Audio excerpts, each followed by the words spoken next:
So, White Teeth by Zadie Smith. My first book by her, and I heard good things, and I heard it was one of the first one. It's also a debut novel, which is quite impressive. Um, and she is a British author. And this book came out in 2000, so it seems a little bit. I don't want to say dated, but it is a little bit like it seems like a lot of time has passed. I mean, turn of the century. It seems like it wasn't that long ago, but at the same time, it seems like in some ways, like maybe not, like maybe yesterday to some people, if you're old enough, just old enough. But yeah, she writes about quite in a very interesting kind of. I've heard the term hysterical realism kind of go around, where things are kind of heightened and it's like taking place in a kind of semi-historical kind of way, but it's taking place in independent timelines with fictional characters that take place within history, but and interact with history. So, um, and it concerns like cross cultures too, like pollinations of different ethnicities and kind of the stigma that surrounds that. And yeah, and I think that's kind of her closest kind of strength. I think with Smith is that she's able to kind of weave together these kind of otherwise maybe unrelated kind of families and stuff, and stuff that might seem kind of a little bit more on the surface, like kind of domestic issues of, like everyday kind of struggles and turmoils that brew, or and there's like kind of stuff brewing underneath the surface. And but I think that's kind of the subject of a kind of um, quite like uh, strong thematic novel. There's lots of different kinds of themes and incentives going on. So yeah, this takes place in the year of on starts in 1975. There's different kind of few different timelines going on, and we get flashbacks and all sorts of stuff going on. So not only is the cast of characters like quite big, but we also have a lot of different kind of um, you know jumping around in the timeline. So on New Year's Day in 1975, Archie Jones is a 47 year old um, guy. He's from England, and he's a veteran. He served in the war, in the First World War. Sorry, the Second World War.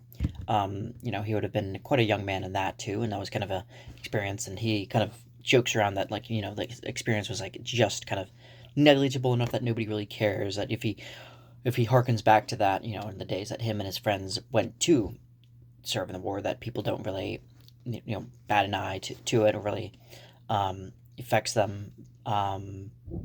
But he wasn't a lifer though. He just was in for the war, and that. So he decides after a kind of failed marriage with a kind of a mentally ill Italian woman that he divorces, or no, he doesn't end up divorcing yet, I don't think, but they're kind of separating at least, and you can kind of see the writing in the walls.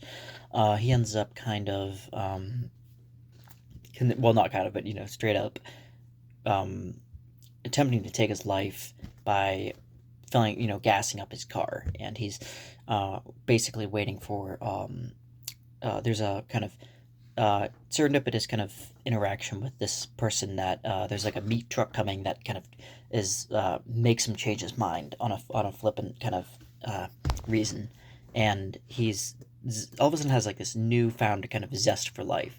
And then he ends up going to a kind of New Year's Eve party, and then he meets some bit different people, and then there's a kind of hippie kind of thing going on. There's like a lot of kind of new love. Well, maybe not quite new love, but summer of love type stuff. But this is mid 70s now.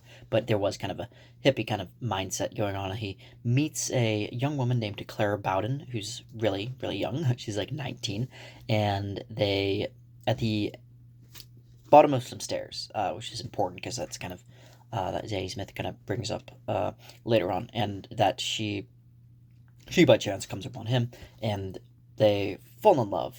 But it's kind of an interesting kind of thing because it's not like a kind of love at first sight and a kind of woozy doozy kind of lovey dovey, like it just like head over heels, but it's in a complicated love of like, because Archie Jones, he's not all that much of a sentimental person in that sense, but he's in love with, obviously loves Clara, but he's drawn to her, attractive. He's attracted to her, but like, it's an interesting thing that he doesn't quite wear his enthusiasm on his sleeve. But since he's kind of has like a new kind of found and like anime vibrancy, and he's kind of like taking more chances and putting himself out there rather than just working the same day job that he has for the last like 20, 30 years. So Clara has we get her backstory after this, and we hear that Clara has a Jamaica Patoisi kind of speaking mother slash family named Hortense, I think her name, and that they kind of hail from Jamaica.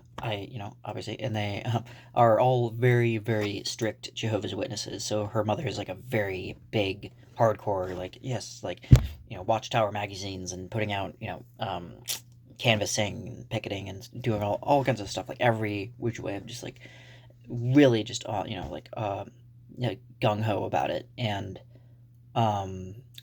Clara, prior to meeting Archie, was just basically your typical high school student kind of thing, um, and had actually been in a relationship with a guy named Ryan about her age, but actually, basically, it's a kind of a funny way that Zadie Smith tells us, because Ryan Tops is kind of a bad boy. He's like on a motorcycle, and they go riding on motorcycles, and she's kind of drawn to that image of like, even though he's kind of careless, even though he's kind of like kind of a pothead, and a slacker, she's kind of attracted to that kind of like unpredictability, maybe caprices of his life, that kind of lifestyle, and she kind of leans into that as kind of like a as like kind of maybe there's like a weird the lack of security is like attractive. So, but basically what happens is that Ryan meets her parents, and her parents like become good friends with Ryan, and then they exchange like they're very militant, well, maybe not militant, but very outspoken Jehovah's Witness type beliefs, and they kind of exchange that so much so that Ryan becomes a joins them. He's all on board. So it's a kind of interesting kind of thing where now Clara can't stand Ryan, and he becomes really like this is where the title comes in. It's like he becomes quite controlling. Well, maybe not outwardly controlling, but he becomes more like like you have to take your faith more seriously, and he's like he's just kind of like another, basically just repeating all the stuff that her mother has said already, time and time again, and he's just becomes really just kind of like like one time he's like they're driving on on his bike, and then I think they stop at one point, and there's like a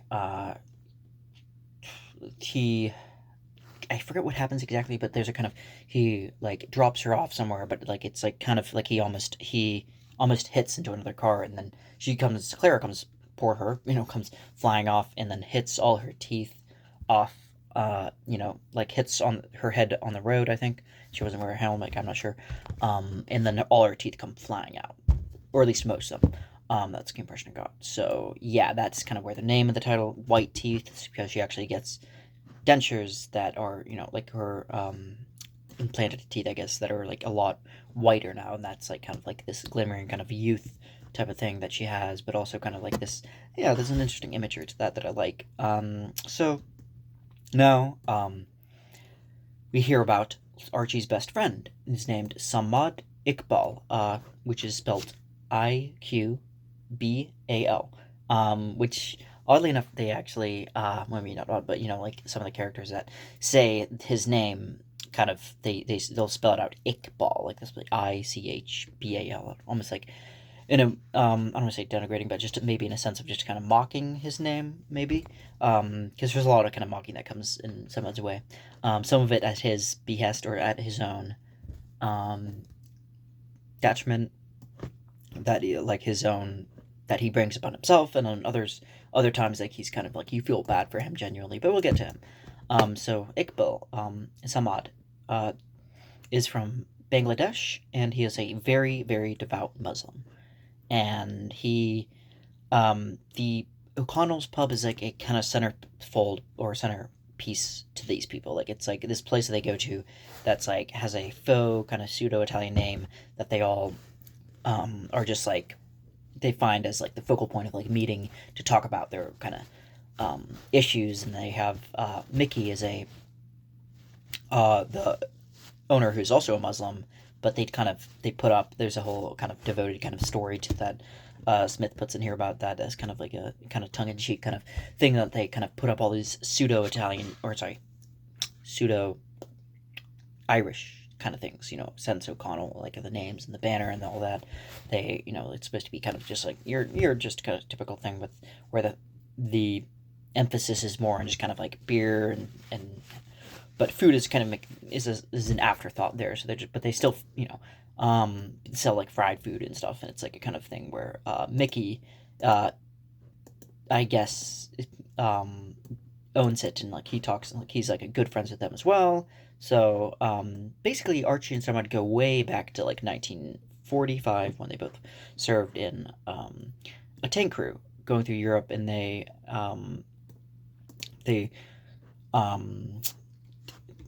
there's a whole kind of deep dive that they go into flashback. This is where it flashbacks between 1975 and then 1945. So like the 30 years since.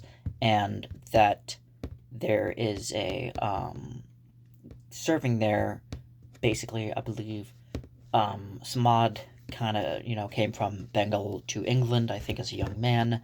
And they ended up kind of in the same boat, I guess, of serving in this tank crew on the Second World War, and they were basically fighting pretty, they're kind of under heavy fire, and ends up, like, basically, when they were kind of going through, I can't remember the exact country, if it was, like, kind of near the mains, if it was, like,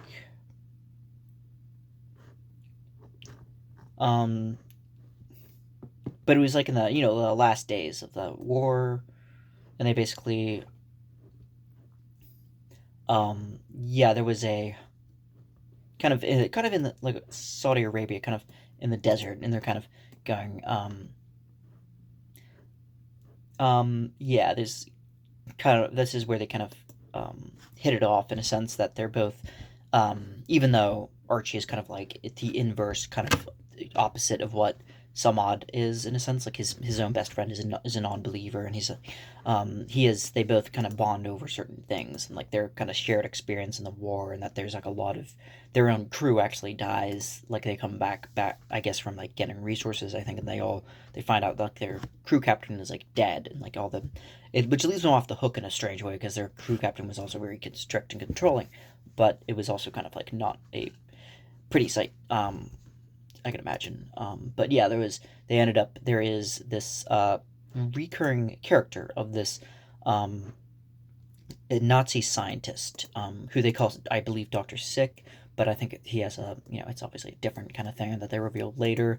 And he's this guy that's like really kind of like almost like in some sense has a bit of a kind of a cartoonishly villainistic aspect about him, and that they're trying to like keep him detained, and they're trying to basically they Archie and Samad are expected to take care of this guy, like, and to bring him over to the authorities, I think. So basically Samad, after he goes back from the war, he ends up marrying Alsana Iqbal, and she is like a very stridently, also very devout, but she's also prone to outbursts, and she's very moody and tempestuous, and sometimes she'll like randomly just start attacking Samad, her husband, and then he'll like, he'll take his rage out in different ways. I don't think he ever hits her, does anything like that. I don't think he's abusive, but he is very, very, very controlling in different ways, and you see his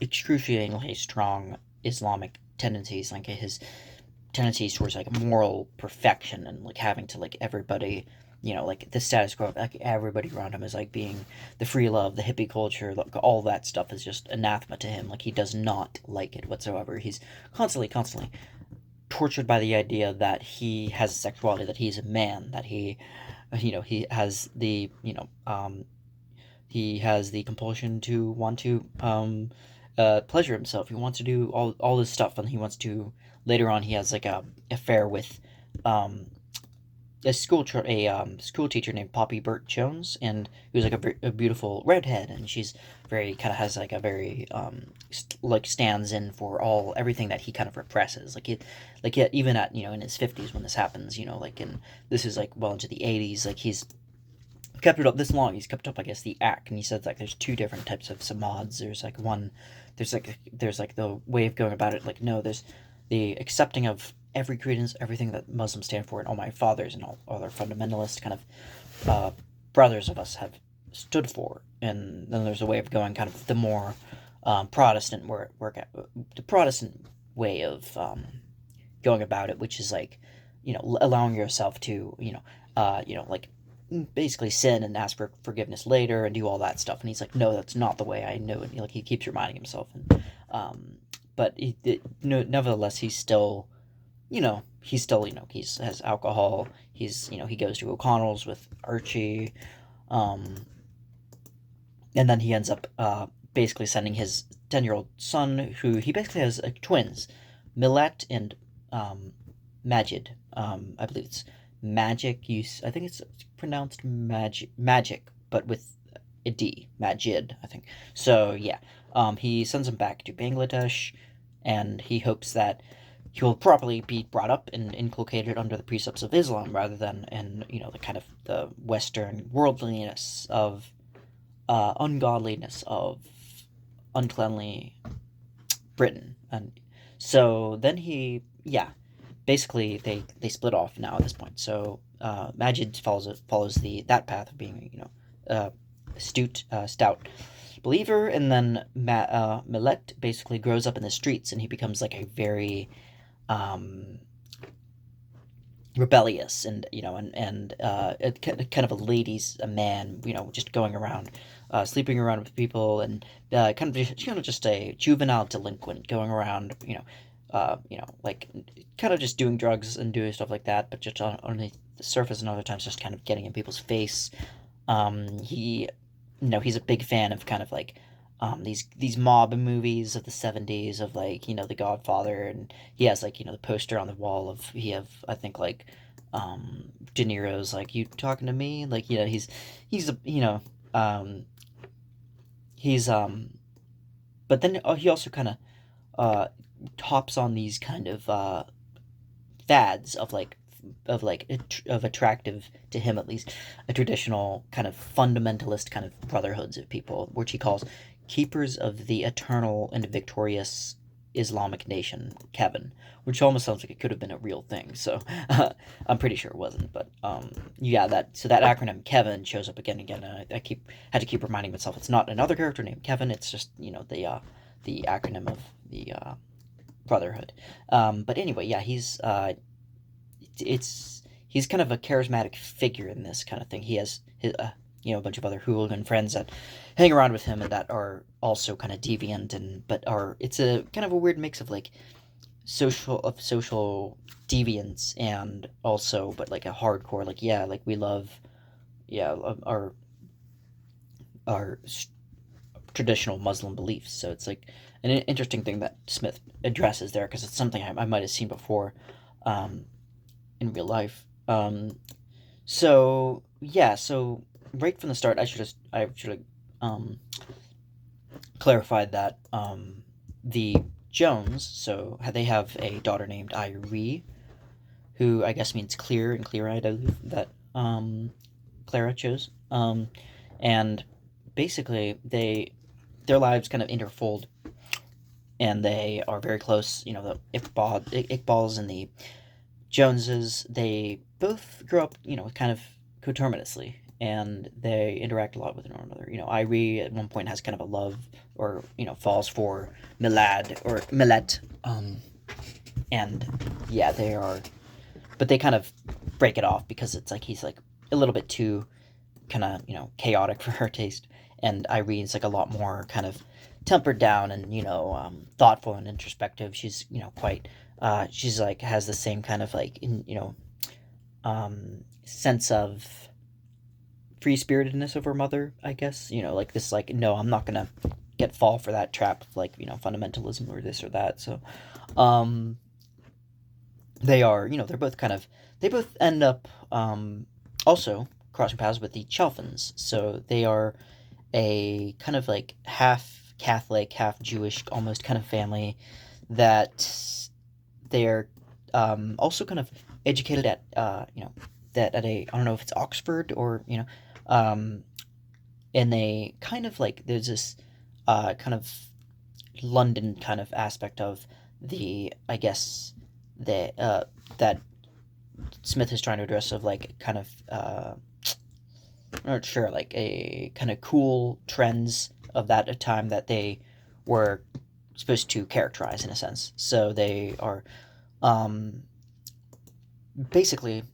Irie and Milat. They are caught at school. They are caught smoking pot, and they end up having the father, Marcus Chalvin, is this lecturer, and he's working on this thing called Future Mouse, I think, and it's like this idea that he has to basically get a mouse to have like all these chemicals pumped into it to so it's able to uh, look at and break apart like what's going on with like a tumor that's like the growing tumor in the mouse. So it's like basically kind of a lab rat type of thing that it was kind of hard to for me to understand, but in it it has to do with like the genomes of it, and and basically the mother is a horticulturist who's uh and there's like a kind of interesting thing of like her closet, and like the closets of the Chalvins is like unlike anything that Irie's ever seen, and that it's like this very big kind of like wonder kind of world of all these different resources and like books and textbooks and stuff like that, and it's just like I just thought that was an interesting kind of because it almost seemed like magic realism in the sense. So yeah, so Majid Millet, and then all of them kind of hang together, and there's was it their son? What was it? There was can't remember. Was their son like Joseph Chalcem? I think their son Joe Chalfin. I think.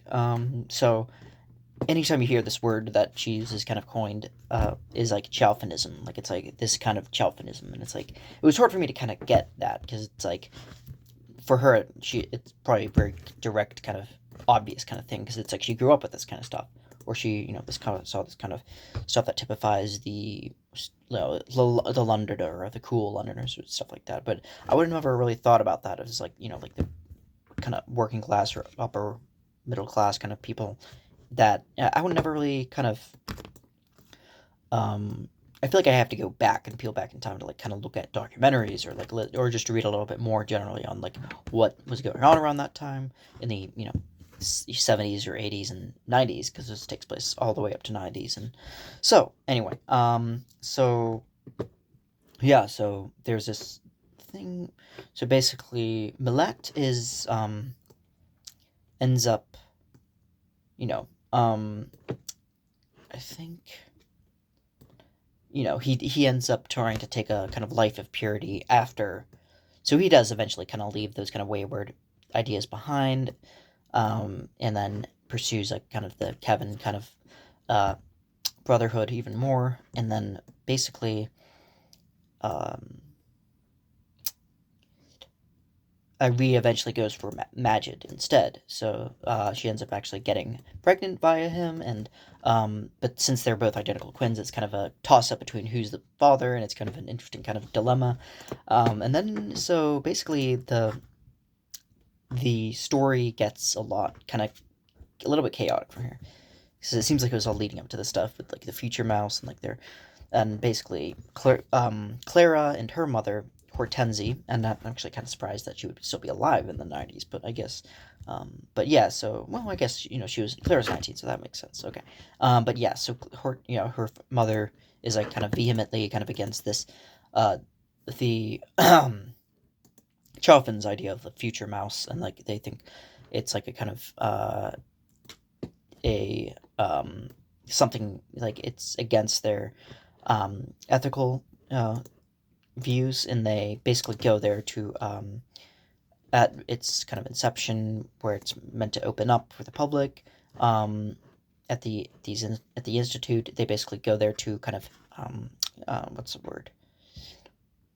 protest, and yeah, they're but then Samad comes out, and then he's like, he's all the witnesses at Jehovah's Witnesses start singing loudly, and Samad is like kind of goes out to hush them, but then he's not able to kind of make them stop. So basically,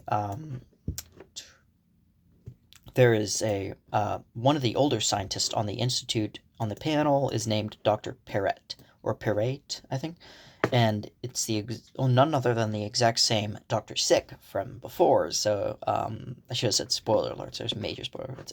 Sorry. Who basically was supposed to be captured, or they did capture, but they were supposed to be. So you get like another flashback where Archie was basically, tasked with trying to shoot, the doctor, the evil doctor. That was like, and I thought this was a kind of funny, kind of tragic irony in the whole thing, because it's like the whole time it's like this, Samad is like, is like, get him, you have to be dead, like it doesn't, and then the whole time like Archie, I'm sorry, is so trying to think of any way to kind of avoid it, and he's like in through classic kind of kind of villainistic fashion, the doctor was like, when way back when 1945 was like talking to Archie and trying to talk him out of it and manipulating with him with tactics like if you shoot me, it's like, what will this do? Like, or he would summon up kind of existential dilemmas of like Jean-Paul Sartre, like about the mother, or the kid that could go to war, he could care for his mother, and that was it was a predicament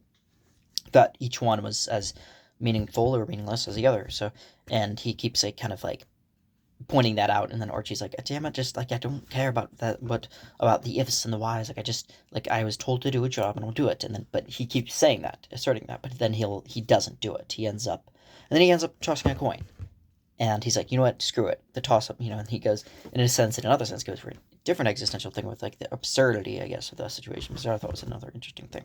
So yeah, so basically what happens is he tosses the coin, and he's like, the doctor gets the gun for a second, and he's like, damn it, and then manages to get the gun out of him, but it ends up being heads, so basically meaning that he didn't kill him. So that basically pisses off, after all these years, Samad runs over Archie with his car.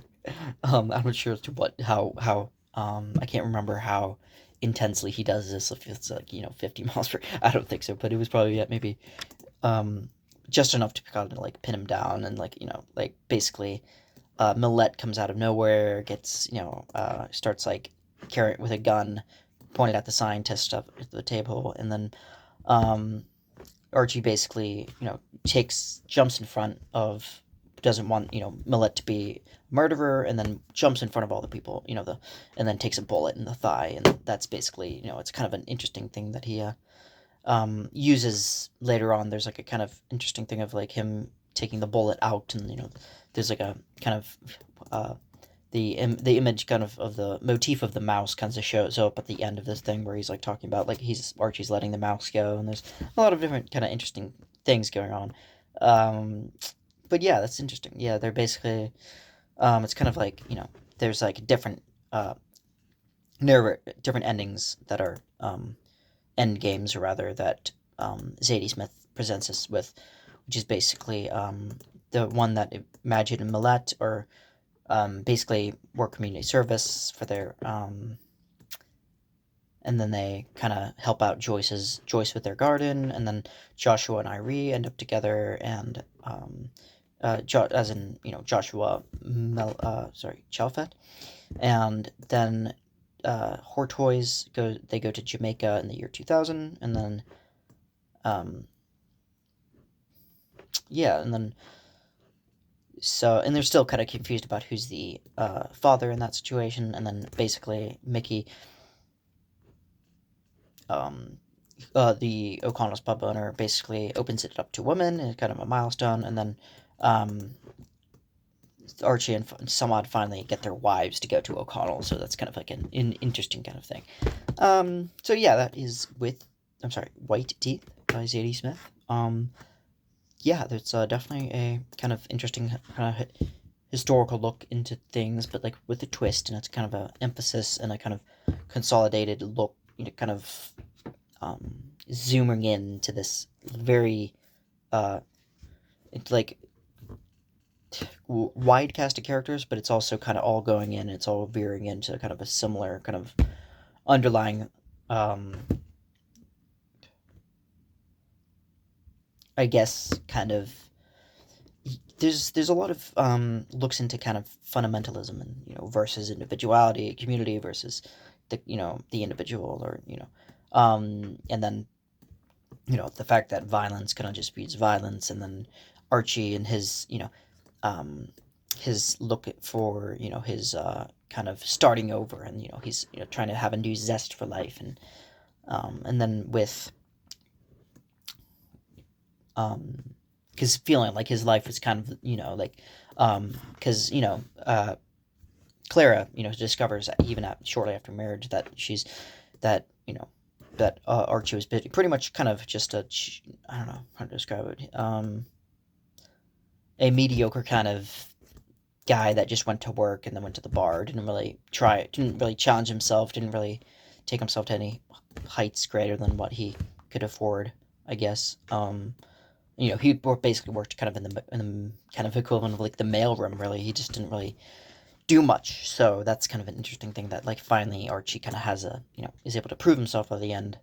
That he had some a good spine.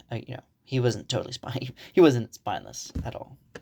So yeah, then Samad and his wrestling with his own faith and his own dogmas, and then Elsana too, with her being kind of always talking about her niece and niece of shame, and kind of shaming certain people and holding them up on this, holding certain people on a pedestal, or like this idea of the bloodline, the perfect, and talking about certain people like Mangala Pandey, yeah, that was his name, the Indian soldier, basically was like the Indian rebellion of I guess of Bengal. So there's like a kind of thing about like the proud bloodline, and like ooh, like Samad claiming that he was like distantly related to him, and kind of all this stuff of like pride clashing against you know um a total lack of pride, or like this syzygy, or kind of counter opposites, I guess. So anyway, but yeah, that is White Teeth by Zadie Smith, and